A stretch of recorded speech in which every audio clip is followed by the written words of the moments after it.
All right, so hello everybody, my name is Vicky Giap. I'm an MC, I'm a content creator, and I'm a marketer at Storyco. This is a US-based entertainment company. And today I'm here to talk to you guys about how to be authentic in a manufactured world. And I've lived in 5 countries. I'm very young, but I'm very fortunate to have worked across a number of industries. And one of the questions that my younger friends ask me a lot is, Vicky, how do you move around so much? You live in so many countries, but how do you still remain authentic? Or how do you be a content creator online and an MC? And you know, as MCs and content creator, oftentimes you have to put on a different persona every time you go on stage. How do you have so many different personas, but all of them still feel authentic? So this sort of ties in with what I'm here to talk to you guys about today. So there's 3 sections. First of all is finding out what's authentic to you. Because people always say, be yourself, but how do you truly know who you are, especially when you're young and you're still figuring things out? Secondly is once you figure out who you are, how do you act on it and live authentically every single day? And finally, how do you leverage your authenticity to stand out in very specific situations when the situation calls for it? But first, I'd like to share with you guys a story. So, a long time ago when I was in 3rd grade, my family moved to Singapore. My dad was a scientist, so we traveled every 2 to 3 years to a different country to live. And although by that time I had lived in England and Austria, my desire to fit in and my fear of being shunned was still very high. So obviously this was the first time I was moving to an Asian country outside of Vietnam, and I wanted to do every possible thing that I could to fit in. Whoops. Sorry, technical difficulties. Right, so I did every single thing I could to fit in. I got the coolest pencil box. I don't know if anybody remembers the square pencil box that was crazy popular back then. I started speaking in Singaporean accent. Before that, I had a perfect British accent. But then, once I came to Singapore, I started talking like this, so I could fit in with everybody else. And I started to say, no lah, really meh? 1, 2, 3. I started to talk like that, so I could sound like my classmates. And I ate Singaporean food every day for lunch, and I succeeded in fitting in. Somebody help with, sorry. Where should I point this clicker? Oh, right, okay, so I succeeded with every single thing to fit in, except for one thing. It was glasses.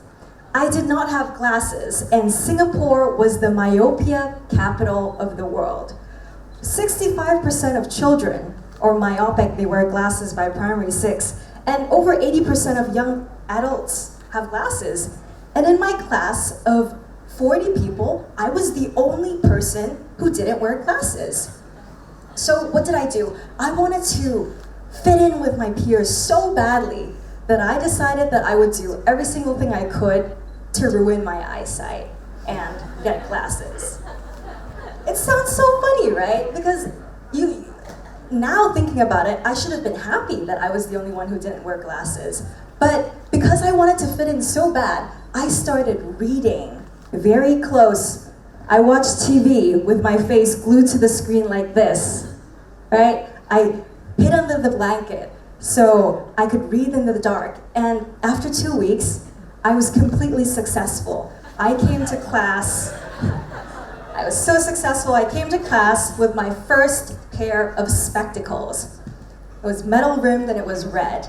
And when I came into class, I thought that everybody in my class would give me a round of applause, and people would say, your glasses are so wonderful, you look so cool, you're just like us now, and we would be best friends and my life would change. But unfortunately, that wasn't really what happened. I came into class, people looked at me, they saw my glasses, they're like, oh, cool, you got specs. And it was cool for 30 minutes maybe, but my life didn't really change. The only thing that changed was that now I was stuck with glasses for the next 10 years, and I'm still wearing them now. So it was the consequence of one single decision that I made to change who I was because I so desperately wanted to fit in. Because of this one small decision that I made, I ended up carrying this consequence for many, many years down the line to the rest of my life. And it seems like a funny example now, but if you look at this example in a bigger context, I think as we get older and the situations around our life become more complex, we will face many more situations where our authenticity and our values are challenged, and we're placed in situations where we have to decide whether we want to change something about who we are so we can fit in.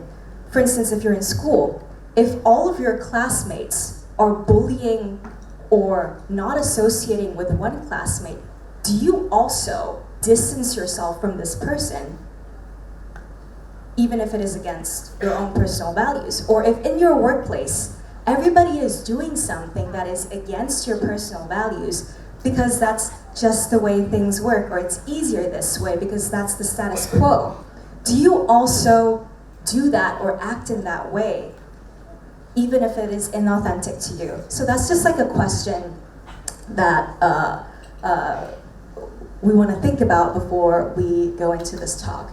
So the first part is finding out what is authentic to you. And what I found is that your ability to be authentic expands as your worldview expands. Right. So, another story. So, in my third year of college, a few years ago, I was at Vinh University.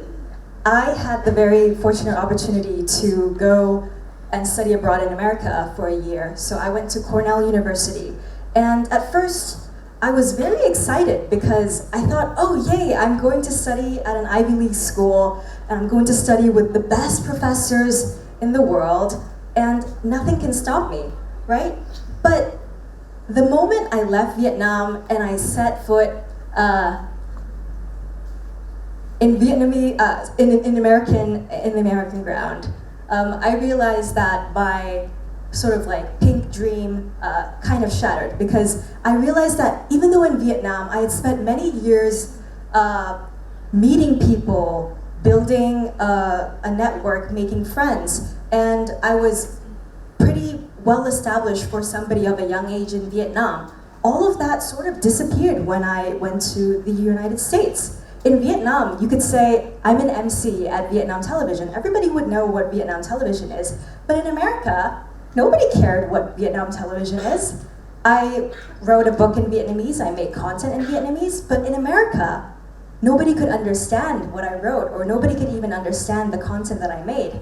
All this time that I'd spent in Vietnam, the titles that I thought were authentic to me, I thought I was an MC, or I thought I was an author, I thought I was a content creator, all of those things I thought made me who I am. When I went to America, none of that mattered anymore. It seemed like the person that I thought I was no longer. And it felt like I was going from somebody to being a nobody overnight. So suddenly, I didn't have a sense of who I was anymore, and I had to figure out who I was from the beginning again. And this was a very, fortunate time, because I was able to reflect very deeply on what was truly like my values deep down, and what I had only been doing because of the circumstances around me. So a couple of things happened. First of all, I started doing things that I never would have done if I stayed in Vietnam. I started soldering and engineering toys for disabled kids. I started working in tech. I started learning about screenwriting and acting, and how art changes prison reform, and how art is taught in prisons to help prisoners. And I also started meeting new role models, because when I was in Vietnam, because I was a business student, all the role models around me were successful business people. And I thought that, oh, if you're a business student and you want to be successful, the only ways to be successful were to be an entrepreneur or work in Big Four or work in investment banking. And my view of success and happiness was very narrow and skewed. But suddenly, outside of the environment I was used to, I started meeting, these were organic honey farmers, and they had their own bee farm. And I met plenty of artists and musicians, or like forest rangers, and people who lived completely different lives to mine, but were still able to find their own way of living meaningfully. So I was able to learn different perspectives on success, happiness, and living a meaningful life. And when you take all of this together and you come back, you're able to learn more about yourself than you initially did. And I think two questions guided myself on this journey. When I was taken out of the environment that I was originally used to, I started to notice which of my actions were truly my actions and which actions I had taken because of the social or cultural expectations around me.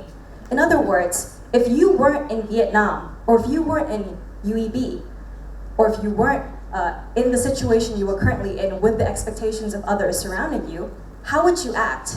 How would you act if it was just you and you could do anything you wanted? And which of my thoughts were truly my thoughts? And which of the thoughts I had were just other people's opinions that I had accepted, whether it be through tradition or through education? I had to reflect more deeply and understand which of my actions and thoughts were more authentic to me. So I think there are two lessons from this first story. First of all is being aware of how the environment you're in and the culture you're in shapes your ability to be authentic, because you may act differently or authentically in different ways in different environments. And secondly is that when you expand your worldview, you can actually become more authentic. Because how can you be yourself when there is so much of yourself that you have yet to explore? So I think not everybody will need to go abroad for an entire few years, sometimes even just taking a week away from your current environment, or maybe taking a few days off. Even a gap year is enough, as long as you are able to reflect on this. And this leads me to my second part, is that once you're able to understand what you think are your values or is your authentic behavior to you, how do you live authentically every single day? And when I say this, live authentically every single day, I think we have the question, where do we live? Most of our real life happens offline. Our classes happen offline, our friendships are offline, we meet each other and we sort of like live offline. But I think Generation Z, Gen Z and millennials, people who grew up with the internet, would agree that there's also another life online. People have online personas, digital footprint is real, and digital currency is real. How do I know digital currency is real? Because if I didn't have an online persona, TEDxUEB would have never discovered me and invited me to talk here in the first place. If digital currency wasn't real, brands wouldn't send gifts to influencers to promote their products on social media. So I think we spend a good chunk of our lives online. So how do you act authentically both online and offline? And what I found is that offline, if you want to act authentically and level up in real life, we must consciously allocate time to act authentically, not just to the person you are right now, but also to the person and the version of yourself that you want to be. And this can be done by surrounding yourself with people who align with your values. You are the sum of the people who are closest to you. So for instance, if you want to be an entrepreneur like Professor Mark, you need to look around you and see how many of the people that I spend most of my time with are entrepreneurs or share those values with me. And if there aren't that many people, how do you put yourself in an environment with more of those people so that you can invite luck and opportunities your way? And finally, how do you manage not just your time, but also your energy? Because time management is difficult. Energy management, people don't really talk about it, but I think if you want to live authentically for a long and sustainable time, you need to understand what kind of activities take away energy from you and what kind of activities give you energy, so you can schedule them between each other and never run out of energy for yourself. And in the second section of life is being online. So how do you not be voluntold? How do you become a conscious user of social media so your time online is aligned with who you want to be? I'm a content creator and I work in marketing. Both of these jobs pay you to get people to spend as much time on social media and waste as much time looking at the screen as possible. So I know what you shouldn't be doing, and I'm going to tell you as a content creator and a social media manager how to get away from being stuck to the phone screen. So right now what's happening is when we spend lots of time online, we're voluntold. This dress that I'm wearing right now, I'm wearing it because I saw it in an advertisement a couple of weeks ago and I decided to go there. The dinner place that I'm eating at tonight with my family, I'm going there because one of my friends posted it on their story last week and I decided that, oh, I'm gonna see that. Every time I open a shopping app and I type in something, the first results I see are the results of advertisers and people who think they know what I want instead of the things that I'm truly looking for. So every time we open content and we think, oh, I'm looking at content and I'm choosing what to consume, actually somebody has already chosen for us. And the more we spend time as passive scrollers, the less control we have. And the content online, as you know, is not very realistic and representative of what is happening in real life because people pick and choose the most extreme or the happiest moments to post online. So the solution to this and becoming a very conscious user of social media and how I use social media as a content creator is that you're able to take the very same algorithm that is getting you hooked to the phone or the very same algorithm that is showing you content that gets you, addicted to scrolling and tweak that algorithm in a way that favors your growth. So for instance, you can utilize the favorites list. If you want to become an entrepreneur, what you would do is that you would find strong and inspiring entrepreneurs you like, and instead of just following them, you put them in your favorites list. So the good content and the knowledgeable content is always at the top of your feed. You have to be very, aggressive about using the not interested button so that whenever it shows you content that is dramatic or that drains your mental energy, for instance, gossip or celebrity drama, that is not really conducive to your, personal growth or authenticity, just hit not interested, and it's not going to show you that next time. You can clean up your explore page, right? So what I do every few weeks is that I open my social media, and when I see that my feed is full of things, for instance, I stay up by watching too much mukbang, for instance, or there's too many memes, I start to engage with the content that I want to see more, that is good, that is knowledgeable. So maybe I would interact with tech content and business content, and I would comment on those things, or I would save them. And then you do that for maybe around 5 to 10 minutes, and you refresh your explore page. Suddenly, all of the rubbish content is gone, and the algorithm is tweaked in a way that is better and shows you more valuable content. And finally, you can use lists for inspiration, which is a feature on Instagram and Facebook as well. But you're using the very same tools that the social media algorithms give you, but instead of having these algorithms use you and get you addicted to scrolling, you're now using these social media features and algorithm so that it is conducive to your own authentic growth. And lastly, after doing very small actions every single day to be authentic, I want to share with you an example of leveraging authenticity in a very specific situation and how you can take a game that everybody is playing and play it in your own way or apply your own unique twist into it. And the example that I'm going to take is going to be actually an example from how I got casted into Vietnam television. And I think this might be relevant to the age group here because a lot of you guys are about to graduate, about to go into your first jobs.